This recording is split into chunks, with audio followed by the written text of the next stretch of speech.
Hello friends, ओम श्री गणेशाय नमः। जय माँ लक्ष्मी। आप सभी का स्वागत है आपके अपने यूट्यूब चैनल पर।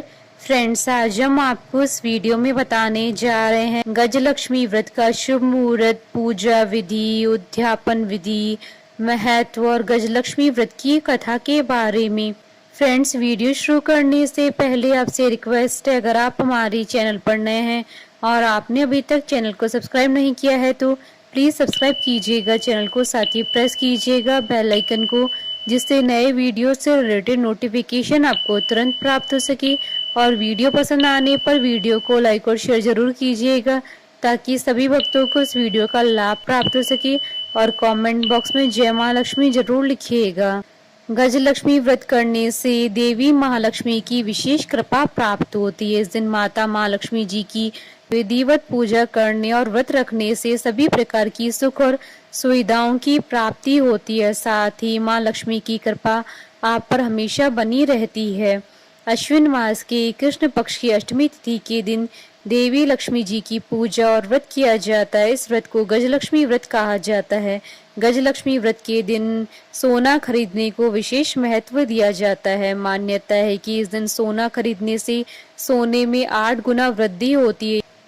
फ्रेंड्स, अब आइए जानते हैं गजलक्ष्मी व्रत की संपूर्ण पूजन विधि के बारे में। यह व्रत अश्विन मास की कृष्ण पक्ष की अष्टमी तिथि को किया जाता है। इस व्रत को करने से पहले भादो शुक्ल अष्टमी को स्नान करके 2 दूने से सकोरे में ज्वारे गेहूं बोए जाते हैं। प्रतिदिन 16 दिनों तक इन्हें पानी से सींचा जाता है। ज्वारे बोने के दिन ही कच्चे सूत के धागे से 16 तार का एक डोरा बनाएं। डोरे की लंबाई इतनी ले कि आसानी से गले में पहन सके। इस डोरे में थोड़ी थोड़ी दूरी पर 16 गिठाने लगाएं और हल्दी से पीला करके पूजा के स्थान पर रखें तथा प्रतिदिन 16 दूब और 16 गेहूं चढ़ाकर पूजन करें। अश्विन मास के कृष्ण पक्ष की अष्टमी के दिन उपवास रखें। स्नान के बाद पूर्ण श्रृंगार करें। 18 मुट्ठी गेहूं के आटे से 18 मीठी पूड़ी बनाएं।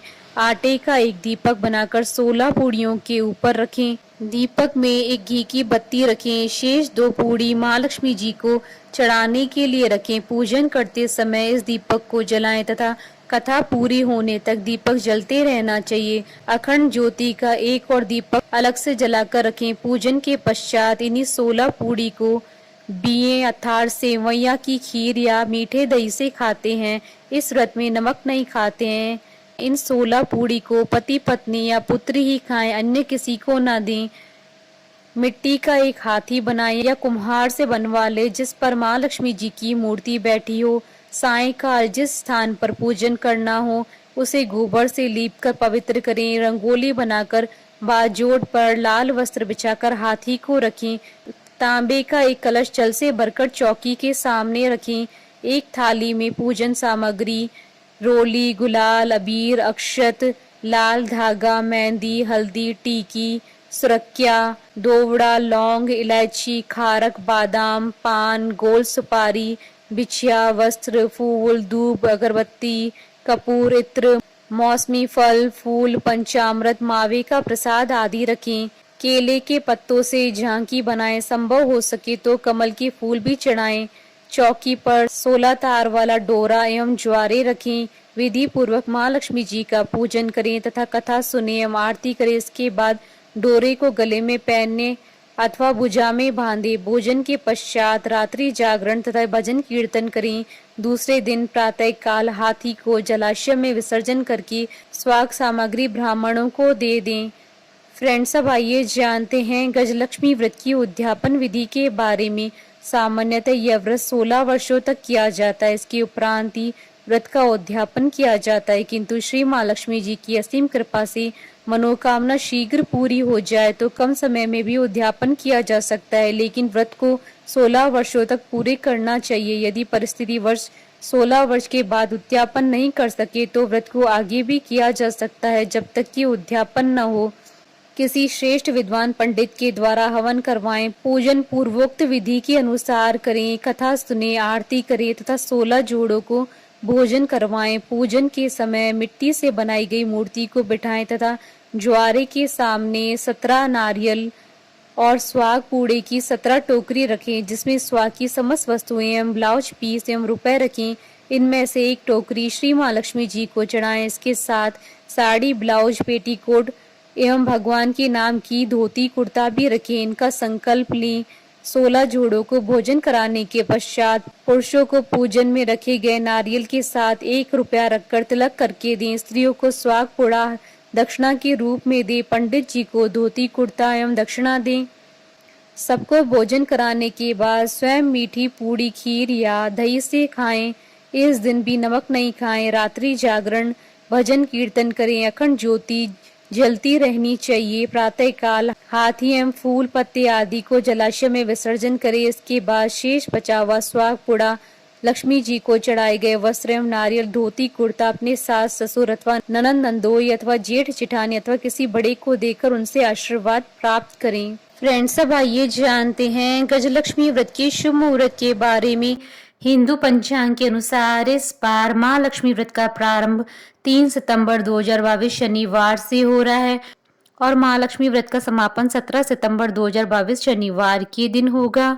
अष्टमी तिथि प्रारंभ होगी 3 सितंबर 2022 को दोपहर 12:28 पर और अष्टमी तिथि का समापन होगा 4 सितंबर 2022 को सुबह 10:39 पर और चंद्रोदय का समय रहेगा 3 सितंबर 2022 को दोपहर 12:37 पर। फ्रेंड्स, अब आइए प्रारंभ करें गजलक्ष्मी व्रत की पौराणिक व्रत कथा।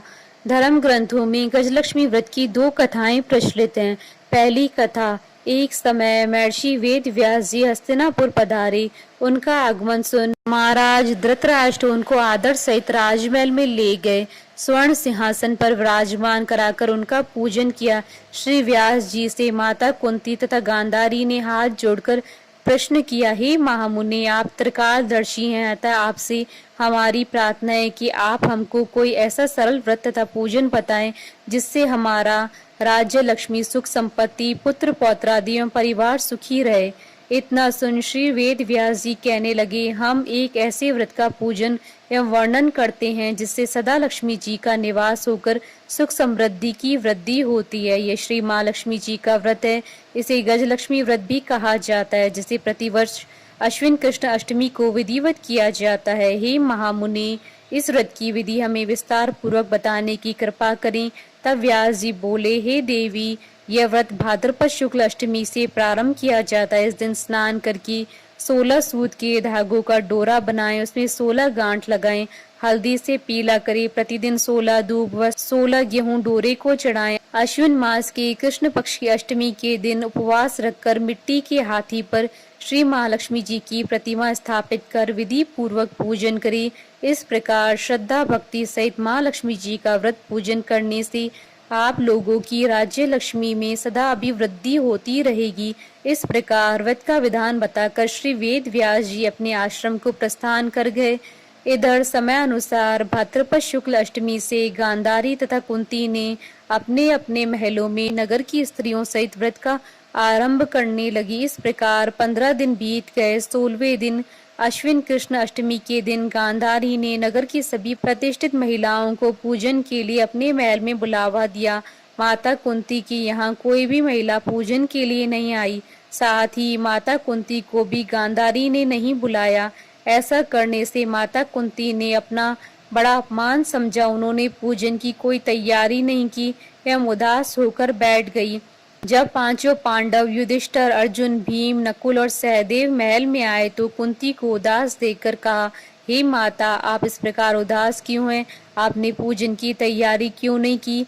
तब माता कुंती ने कहा, हे पुत्र, आज माँ लक्ष्मी जी के व्रत का उत्सव गांधारी के महल में मनाया जा रहा है। उन्होंने नगर की समस्त महिलाओं को बुला लिया और उनके 100 पुत्रों ने मिट्टी का एक विशाल हाथी बनवाया, जिस कारण सभी महिलाएं उस बड़े हाथी के पूजन करने के लिए गांधारी के यहाँ चली गई, लेकिन मेरे यहाँ नहीं आई। यह सुनकर अर्जुन ने कहा, हे माता, आप पूजन की तैयारी करें और नगर में बुलावा लगवा दें कि हमारे यहाँ स्वर्ग के ऐरावत हाथी का पूजन होगा। इधर माता कुंती ने नगर में ढिंडोरा पिटवा दिया और पूजा की विशाल तैयारी होने लगी। उधर अर्जुन ने बाण के द्वारा स्वर्ग से ऐरावत हाथी को बुला लिया। इधर सारे नगर में शोर मच गया कि कुंती के महल में स्वर्ग से इंद्र का ऐरावत हाथी पृथ्वी पर उतार कर पूजा जाएगा। समाचार को सुनकर नगर के सभी नर नारी बालक एवं वृद्धों की भीड़ एकत्रित होने लगी। उधर गांधारी के महल में हलचल मच गई। वहां एकत्र हुई सभी महिलाएं अपनी अपनी थालियां लेकर कुंती के महल की ओर जाने लगी। देखते ही देखते कुंती का सारा महल ठसाठस भर गया। माता कुंती ने ऐरावत को खड़ा करने हेतु अनेक रंगों के चौक पुरवाकर नवीन रेशमी वस्त्र बिछवा दिए।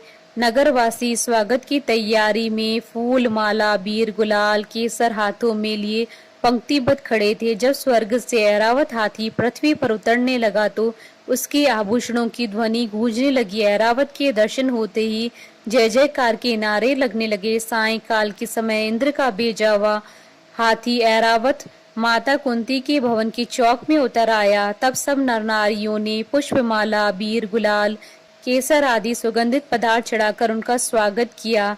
राज्य पुरोहित द्वारा ऐरावत पर माँ लक्ष्मी जी की मूर्ति स्थापित करके वेद मंत्रोच्चारण द्वारा पूजन किया गया। नगर वासियों ने भी माँ लक्ष्मी जी का पूजन किया। फिर अनेक प्रकार के पकवान लेकर ऐरावत को खिलाया और यमुना का जल उसे पिलाया।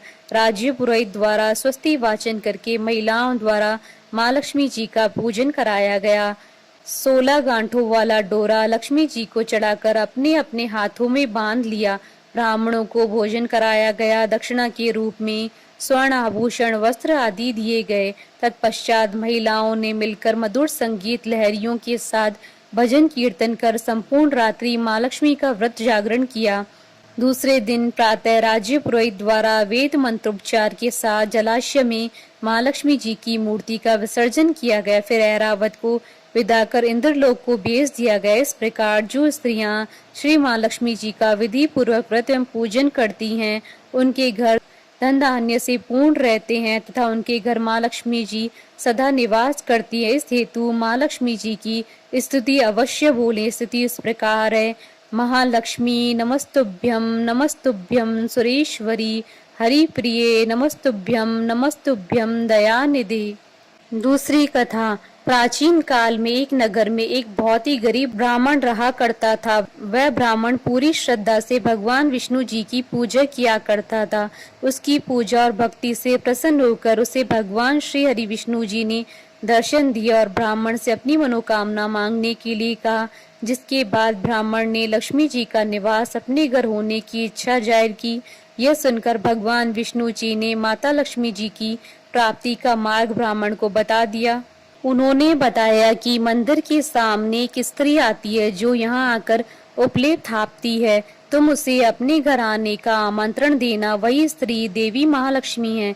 किसी भी शुभ मुहूर्त में लक्ष्मी जी के आने के बाद तुम्हारा घर धन और धान्य से भर जाएगा। यह कहकर भगवान विष्णु चले गए। अगले दिन वह ब्राह्मण ब्रह्म मुहूर्त में ही जाकर मंदिर के सामने बैठ गया। जिस समय लक्ष्मी जी उपले थापने के लिए आगे आई तो ब्राह्मण ने उनसे अपने घर आने का निवेदन किया। ब्राह्मण की बात सुनकर लक्ष्मी जी समझ गई कि यह सब भगवान विष्णु जी के कहने पर हुआ है। लक्ष्मी जी ने ब्राह्मण से कहा कि तुम महालक्ष्मी व्रत करो और 16 दिनों तक व्रत करने और 16वें दिन रात्रि को चंद्रमा को अर्घ्य देने से तुम्हारा मनोरथ सिद्ध होगा। ब्राह्मण ने देवी के कहे अनुसार व्रत और पूजन किया और देवी को उत्तर दिशा की ओर मुख करके पुकारा। लक्ष्मी जी ने अपना वचन पूरा किया। उसी दिन से इस व्रत को पूरे विधि विधान के साथ किया जाने लगा। बोलिए माता महालक्ष्मी जी की जय। हमारे साथ इस वीडियो में अंत तक बने रहने के लिए आपका धन्यवाद। ओम श्री गणेशाय नमः। जय मां लक्ष्मी।